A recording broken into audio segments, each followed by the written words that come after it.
প্রিয় আইনের শিক্ষার্থীরা, আজকে বাংলাদেশ জুডিশিয়াল সার্ভিস এবং বাংলাদেশ বার কাউন্সিলের জন্য সিআরপিসির উল্লেখযোগ্য একটি চ্যাপ্টার কগনাইজেন্স অফ অফেন্স, এই টপিকটা নিয়ে আমি আলোচনা করব। ব্রিটিশ ল একাডেমি আজকে এই সুযোগ করে দেওয়ার জন্য ব্রিটিশ ল একাডেমির কর্তৃপক্ষকে ধন্যবাদ জানাই। আমি আপনাদের সাথে 15 বা 20 মিনিট আপনাদের সাথে থাকছি। আমি মোহাম্মদ জাকারিয়া হোসেন, অতিরিক্ত জেলা ও দায়রা জজ, সদ্য জেলা জজ হিসেবে পদোন্নতিপ্রাপ্ত, পোস্টিংয়ের অপেক্ষায় আছি। আসুন আমরা দেখি কোন চ্যাপ্টারটি আমাদের জন্য আজকে অ্যাসাইন করা আছে। প্রিয় শিক্ষার্থীরা, কগনাইজেন্স অফ অফেন্স সেকশন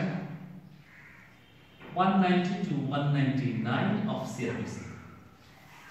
আমার এই আলোচনার সাথে আপনাদেরকে এই মূল আইনটির এই সেকশনগুলো আপনারা যদি দেখেন, তাহলে সেই ক্ষেত্রে আমি মনে করব আপনারা শুধুমাত্র যে বার কাউন্সিল বা জুডিশিয়াল সার্ভিসের জন্য প্রিপারেশন নেবেন তা না, এই সেকশন সবগুলি মানে সারা জীবন আইনের প্র্যাকটিস করলে, এই প্রফেশনে থাকলে অবশ্যই আপনাদেরকে এটা ফলো করতে হবে। কারণ একটি মামলা ইনিশিয়েট যখন হয়, একটি মামলা যখন শুরু হয়, হোক সেটা জিআর মামলা অথবা সিআর মামলা, এই মামলাগুলো যখন ম্যাজিস্ট্রেট আমলে নেন বা কগনিজেন্স নেন, তখন কি প্রসিডিওরগুলো ফলো করেন আর কি প্রসিডিওরগুলো ফলো করা যায় না, সেই বিষয়গুলো অবশ্যই আমাদের জানা দরকার। তাহলে আমরা দেখি সেকশন 199 to 199, 190 থেকে 199 এর মধ্যে কি বলা আছে। এখানে উল্লেখযোগ্য একটি শব্দ ইউজ করা আছে, কগনাইজেন্স, কগনাইজেন্স অফ অফেন্স। আপনারা সবাই জানেন যে এরকম offence means any types of allegations or unlawful act which is punishable by law for the time being in force. On the other hand, cognizance, this is the warning, this is the important word. Cognizance মানে হলো বাংলা হলো আমলে নেওয়া, আমলে নেওয়া। কগনাইজেন্স বা আমলে নেওয়া দুটি কথাই কিন্তু আপনাদের জন্য একটা গ্রুপি, এটা কিন্তু পরিষ্কার না। কগনিজেন্স মানে কি? অর্থাৎ থানায় যদি মামলা হয়, তাহলে এটা কি কগনিজেন্স হয়ে গেছে? আপনারা কি তাই মনে করবেন? না, বিষয়টি তা না।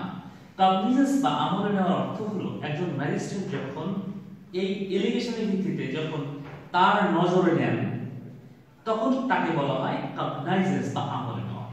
আমরা অনেকেই সহজ করে যদি বুঝতে চাই যে কগনিজেন্স মানে কি, তাহলে সেই ক্ষেত্রে আমরা অ্যাকর্ডিং টু সেকশন 190 অর্থাৎ সিআরপিসির 190 নম্বর সেকশন আলোকে যদি বলি, কগনিজেন্স মানে হলো কোনো আসামির বিরুদ্ধে কোনো ভিকটিম বা কোনো বাদীর অভিযোগের প্রেক্ষিতে যদি কোনো সমন বা গ্রেফতারি পরোয়ানা ইস্যু করা হয়, তখন তাকে বলা হয় কগনাইজেন্স অফ অফেন্স। প্রিয় আইনের শিক্ষার্থীরা, এই সেকশনেই তো বলা আছে যে কারা মানে হু আর এন্টাইটেড টু টেক কগনাইজেন্স, কে কগনাইজেন্স নিতে পারে? হু আর এন্টাইটেড to take cognizance. এই আমল নেওয়ার ক্ষমতা কার আছে? Any types of magistrate? No. According to section 190, এই সেকশনের মধ্যে বলা আছে যে এর যদি সংক্ষেপে যদি আমি বলতে চাই যে কে পারে কগনিজেন্স নিতে, তাহলে বলা আছে যে first class magistrate is entitled to take cognizance of offense. অর্থাৎ একদম প্রথম শ্রেণীর ম্যাজিস্ট্রেট হলে তিনি কগনিজেন্স দিতে পারবেন। তবে সেখানে আরো বলা আছে যদি কোনো সেকেন্ড ক্লাস বা থার্ড ক্লাস ম্যাজিস্ট্রেট যদি স্পেশালি এম্পাওয়ার্ড হয়, তাহলে তিনি কগনিজেন্স দিতে পারবেন। তাহলে আমরা যদি এই সেকশনের আলোকে যদি বলি, তাহলে এখানে বলা আছে CMM, additional CMM that is chief metropolitan magistrate, additional chief metropolitan magistrate অথবা metropolitan magistrate. On the other hand জেলাতে chief judicial magistrate, additional chief judicial magistrate, senior judicial magistrate holding first class power, তারা cognizance দিতে পারে। আর second class third class যদি magistrate হয়, তাহলে specially empowered করলে তারা কগনিজেন্স দিতে পারবে। তাহলে এখানে আমরা লক্ষণীয় বিষয় হলো যে আমরা কগনিজেন্স কে দিতে পারে? ফার্স্ট ক্লাস ম্যাজিস্ট্রেট, মাথায় রাখতে হবে। তাহলে যে ম্যাজিস্ট্রেট ফার্স্ট ক্লাস পাওয়ার আছে সেই নিতে পারে। আর যদি অন্য magistrate second class third class magistrate যদি স্পেশালি এম্পাওয়ার্ড করা হয়, বিশেষভাবে ক্ষমতায়িত করা হয়, তাহলে তুমি নিতে পারবে। আমরা একটু লক্ষ্য করব কগনিজেন্স নেওয়ার সময় আমরা দুই ধরনের প্রসিডিউর ফলো করতে পারি। একটা হলো জিআর কেসের ক্ষেত্রে, আর একটা সিআর কেসের ক্ষেত্রে। এটা লক্ষ্য করতে হবে। তাহলে জিআর কেসের ক্ষেত্রে আমরা জানি যে জিআর মামলাটি কোথায় দায়ের হয়? থানাতে। তো থানাতে যখন মামলাটি দায়ের হয় তখন সেই মামলাটি 24 ঘন্টার মধ্যে কিন্তু ম্যাজিস্ট্রেটের সামনে হাজির করতে হয়, 24 আওয়ার্সের মধ্যে। এবং এই হাজির করার অর্থ কিন্তু কগনিজেন্স না। যখন তদন্ত রিপোর্ট আসে, এই তদন্ত রিপোর্টের উপর ভিত্তি করে ম্যাজিস্ট্রেট আমলে নেন। তাহলে তদন্ত রিপোর্ট না যাওয়া পর্যন্ত একজন ম্যাজিস্ট্রেট আমলে নিতে পারবে না। এখানে আরেকটি বিষয় একটু আপনাদের সাথে শেয়ার করি, সেটি হলো জিআর মামলাতে যখন তদন্ত রিপোর্ট আসে, মনে করেন চার্জশিট অথবা ফাইনাল রিপোর্ট আসে, চার্জশিট আসলে তো অবশ্যই কগনিজেন্স নিবে। যদি ফাইনাল রিপোর্ট আসে তাহলে কি হবে? চার্জশিট আসলে নিবে, ফাইনাল রিপোর্ট আসলে এখানে বলা আছে magistrate is not bound to accept final report. যদি ম্যাটেরিয়ালস ইজ अवेलेबल, যদি ম্যাটেরিয়ালস থাকে, রিসার্চ থাকে, মেরিট থাকে, প্রাইম অফিসে থাকে, তাহলে ফাইনাল রিপোর্ট রিফিউজ করেও ম্যাজিস্ট্রেট অপরাধ আমলে নিতে পারে।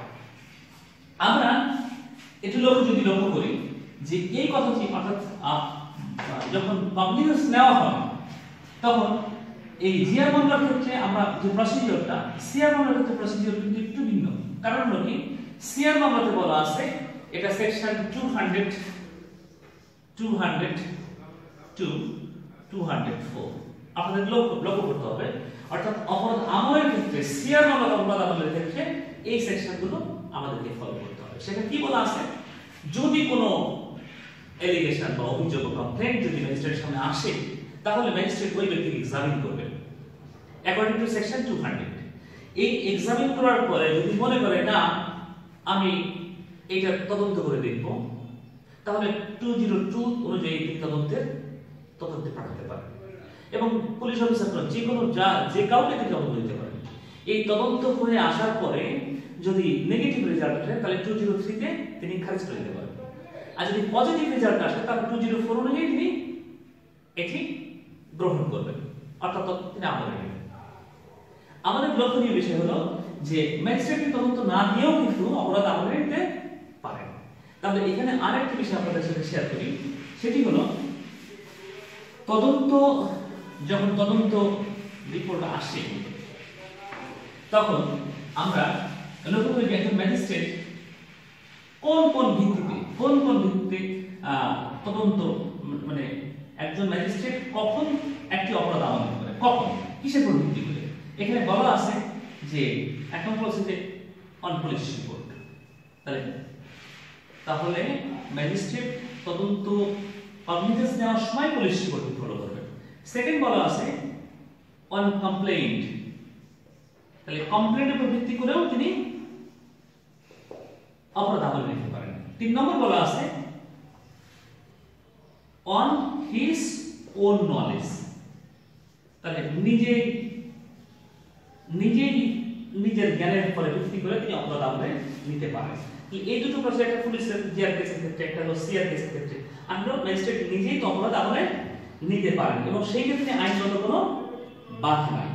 তবে আমরা যখন অপরাধ আমলে নিব বা নলেজের বিষয়টি যখন আসবে তখন অবশ্যই প্রপার নলেজ বা সঠিক নলেজ নিয়েই আমাদের অপরাধ আমলে নিতে হবে। আমরা এটাকে বলি যে basis of taking cognizance, basis of taking cognizance এটাকে বলা হয় কগনাইজেন্স, অর্থাৎ অপরাধ আমলে নেওয়ার কিছু ভিত্তি 3টা, এটা আপনাদের মাথায় রাখতে হবে। এবার আসি আমরা এই অপরাধ আমলে নেওয়ার ক্ষেত্রে কতগুলো প্রিন্সিপালস আছে, সেই প্রিন্সিপালস গুলো অবশ্যই মনে রাখতে হবে। প্রিন্সিপালস অফ টেকিং কগনাইজেন্স, অর্থাৎ অপরাধ আমলে নেওয়ার ক্ষেত্রে কতগুলো নিয়ম আপনাদেরকে ফলো করতে হবে। আমি 2-3টা নিয়মের কথা বলি, সেটা হলো এই কগনিজেন্স নেওয়ার ক্ষেত্রে সেশন জাজকে বাদ করা হয়েছে অ্যাকর্ডিং টু সেকশন 193, অর্থাৎ 193 নম্বর সেকশনে বলা আছে যে সেশন জাজ অপরাধ আমলে নিতে পারবেন না, that means like a magistrate. On the other hand বলা আছে সেশন জাজ ম্যাজিস্ট্রেটকে ডাইরেকশনও দিতে পারবেন না, টু টেক কগনাইজেন্স। এটা রেফারেন্স হলো 16 BLT AD পেজ নাম্বার 55। পরক্ষণে বলা হয়েছে যে always the magistrate shall take cognizance of the offense observing the merit of the case, অর্থাৎ মামলার মেরিট দেখেই মূলত অপরাধ আমলে নিতে হবে। এই ক্ষেত্রে মানে খুব ক্রুশিয়ালি, খুব ভালোভাবে লক্ষ্য করতে হবে। আরেকটি বিষয় বলা আছে যে সেটা হলো যে the allegation do not disclose any offense, cognizance cannot be taken, অর্থাৎ যেখানে অপরাধটি প্রকাশিত হয় না সেখানে আপনি কিভাবে অপরাধ আমলে নেবেন। আমরা কমপ্লেন্ট কেস বা জিআর মামলার ক্ষেত্রে আমরা যে প্রসিডিউরের কথা বললাম, আমরা কগনিজেন্স নেওয়ার ক্ষেত্রে কিছু ইম্পর্টেন্ট বিষয় যে বিষয়গুলো শেয়ার না করলে আমি মনে করি যে আইনের শিক্ষার্থীদের অনেকটা ঘাটতি থাকবে বলে আমি মনে করি। যেমন এই কগনিজেন্স নেওয়ার ক্ষেত্রে কিছু রেস্ট্রিকশনের কথা বলা আছে। আমি আমাদের আজকের যে পড়ার কথা, বিশেষ করে আজকে আমলে নেওয়ার বিষয়ে যে কথাগুলো এসছে এর মধ্যে আমার কাছে মনে হয়েছে যেরকম যে এই ইনফরমেশনগুলো যদি আপনাদেরকে শেয়ার করা না হয়, বিশেষ করে কোন কোন ক্ষেত্রে কগনিজেন্স নেওয়া যায় না, মানে অ্যাকর্ডিং টু ল সেখানে বলা আছে সেকশন 195 টু 199। এই সেকশনগুলো অবশ্যই আপনাদেরকে ফলো করতে হবে, কারণ এই সেকশনের ভিতর বলা আছে যে কোন ক্ষেত্রে ম্যাজিস্ট্রেট অপরাধ আমলে নিতে পারবেন না। অবশ্য পারবেন, কিছু কিছু নিয়ম ফলো করবে, সেই নিয়মগুলো একটু দেখব। সেকশন 195 এ বলা আছে যে ম্যাজিস্ট্রেট আমাদের পেনাল কোডের সেকশন 172 টু 188 172 থেকে 188 নম্বর সেকশন পর্যন্ত তিনি এই অপরাধ অর্থাৎ এই পেনাল কোডের এই অফেন্সগুলো যদি হয় তাহলে ম্যাজিস্ট্রেট অপরাধ আমলে নেবেন না যতক্ষণ পর্যন্ত কমপ্লেইন্ট পিটিশনার ওই কনসার্ন অফিসার যদি। প্রিয় শিক্ষার্থীরা, আমি বলছিলাম যে অ্যাকর্ডিং টু সেকশন 195 এ বলা আছে যে 172 টু 188 এই সেকশনের মধ্যে যদি কোনো অপরাধ হয় তাহলে অবশ্যই কনসার্ন কর্মকর্তা যার মানে আদেশটি ভায়োলেশন হয়েছে তিনি যদি অভিযোগ না করেন তাহলে সেক্ষেত্রে এটা অপরাধ আমলে নেওয়া যাবে না। ওই একই সেকশনে 195 এ আরো বলা আছে যে সেকশন 190 পেনাল কোডের section 193 two 196 199 200 205 to 211 even section 228 এই সেকশনগুলোতে পেনাল কোডের এই সেকশনগুলোতে যদি কেউ অন্যায় করে বা অপরাধ করে তাহলে অবশ্যই ম্যাজিস্ট্রেট কগনিজেন্স নেবেন না যতক্ষণ পর্যন্ত এই কনসার্ন কোর্ট যদি অভিযোগ না করে।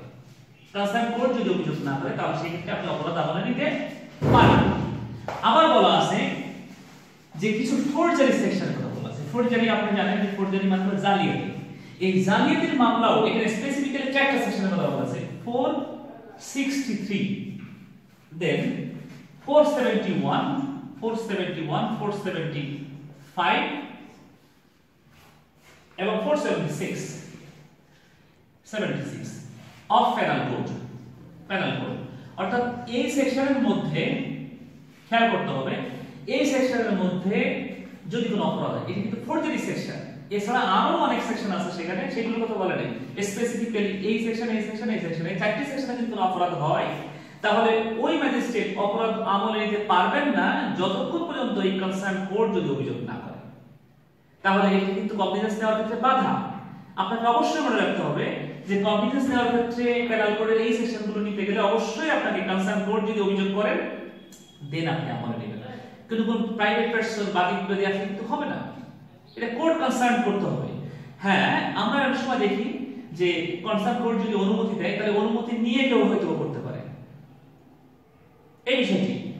এবার পরক্ষণে বলা আছে সেকশন 196, আমরা 196 এর কথা যদি বলি 196 সেকশন 196 এটা আপনাদের মনে রাখতে হবে। 196 এবং 196 এ এই দুটো সেকশনের মধ্যে মানে সিআরপিসি আমরা যে মূল সেকশনটি পড়ছি সেখানে বলা আছে যে এখানে ম্যাজিস্ট্রেট অপরাধ আমলে নেবেন না যদি গভর্নমেন্টের প্রিভিয়াস সেকশন না থাকে। কোন অপরাধ?